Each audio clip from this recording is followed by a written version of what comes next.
Assalamualaikum dan salam sejahtera. Nama saya Muhammad bin Muhammad Azri Baptist, nombor pelajar 2023734659. Saya akan membentangkan topik mengenai falsafah dalam kehidupan. Pertama sekali, apa itu falsafah? Falsafah adalah cabang sains yang memberi tumpuan kepada pemikiran asas dan soalan mengenai kewujudan, pengetahuan, nilai, logik, moral dan realiti. Falsafah bertujuan untuk memahami dan menjawab soalan-soalan seperti apakah makna hidup? Apakah sumber pengetahuan? Apa yang betul dan salah, dan bagaimana kita dapat memahami dunia ini. Falsafah melibatkan pemikiran kritikal, analisis logik dan refleksi falsafah. Ia mencari pemahaman yang mendalam tentang pelbagai aspek kehidupan dan dunia. Falsafah bertujuan untuk mengenal pasti prinsip-prinsip asas yang mendasari pengetahuan, etika, politik, keadilan, kecantikan dan agama.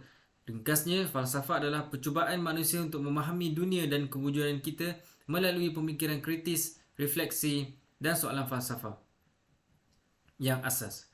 Falsafah boleh dibahagikan kepada beberapa kategori yang berbeza. Antara kategori falsafah yang umum adalah metafizik, epistemologi dan etika. Epistemologi adalah cabang falsafah yang mengkaji sifat, sumber, kaedah dan had pengetahuan manusia. Istilah epistemologi berasal dari bahasa Yunani di mana episteme bermaksud pengetahuan dan logo bermaksud kajian atau sains. Epistemologi menangani soalan-soalan asas mengenai pengetahuan seperti yang pertama, apakah pengetahuan? Bagaimana kita menentukannya? Yang kedua, apakah sumber pengetahuan? Bagaimanakah kita memperoleh pengetahuan? Yang ketiga, adakah pengetahuan mempunyai batasan atau batasan-batasan tertentu? Dan lain-lain persoalan. Matlamat utama epistemologi adalah untuk memahami sifat dan batasan pengetahuan manusia dan mencari asas yang kukuh untuk pengetahuan yang sah. Dalam proses ini, epistemologi membantu kita merumuskan kaedah yang boleh digunakan untuk mendapatkan pengetahuan yang lebih baik dan mempersoalkan andaian asas. Epistemologi juga membincangkan kaedah penyelidikan dan proses pemikiran yang digunakan dalam memperoleh pengetahuan yang sah. Ia melibatkan refleksi kritikal mengenai alat pemikiran seperti logik, induksi dan kaedah saintifik. Dalam kefahaman Islam, epistemologi memainkan peranan penting dalam memahami sumber, sifat dan batas pengetahuan agama. Epistemologi Islam mempunyai perspektif yang unik kerana ia berakar umbi dalam ajaran dan nilai-nilai Islam. Dalam Islam, sumber ilmu utama ialah Al-Quran, kitab suci umat Islam yang dipercayai merupakan wahyu ilahi yang diturunkan kepada Nabi Muhammad SAW. Al-Quran dianggap sebagai sumber ilmu yang mutlak dan berwibawa. Epistemologi Islam menekankan kepentingan tafsiran Al-Quran yang betul untuk mendapatkan pengetahuan yang betul tentang Tuhan, kehidupan manusia dan bimbingan moral. Epistemologi Islam bertujuan untuk mengintegrasikan pengetahuan agama dan pengetahuan dunia, seperti terdapat keharmonian antara iman dan akal, teologi dan sains. Ini menghasilkan tradisi intelektual dalam Islam yang menggalakkan umat Islam untuk mengembangkan pemahaman yang mendalam tentang agama menggunakan asas epistemologi yang kukuh. Saya Aifah Fika Binti Azmi. Saya akan menerangkan berkenaan falsafah metafizik dan falsafah etika.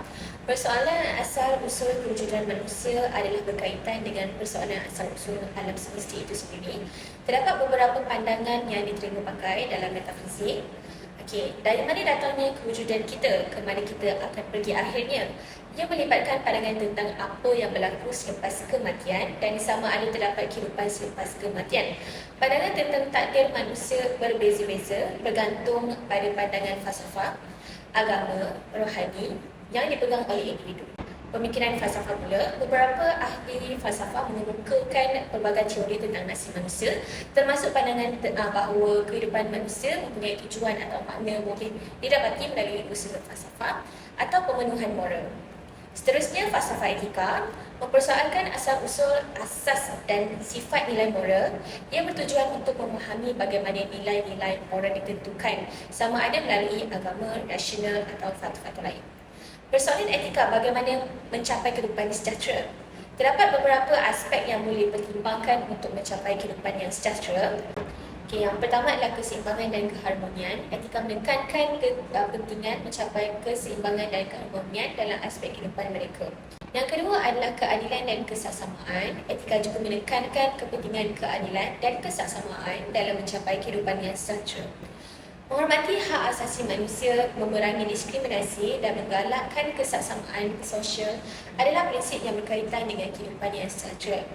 Di samping itu, adalah penting untuk diingat bahawa definisi dan cara untuk mencapai kehidupan yang sejahtera adalah berbeza antara individu dan budaya.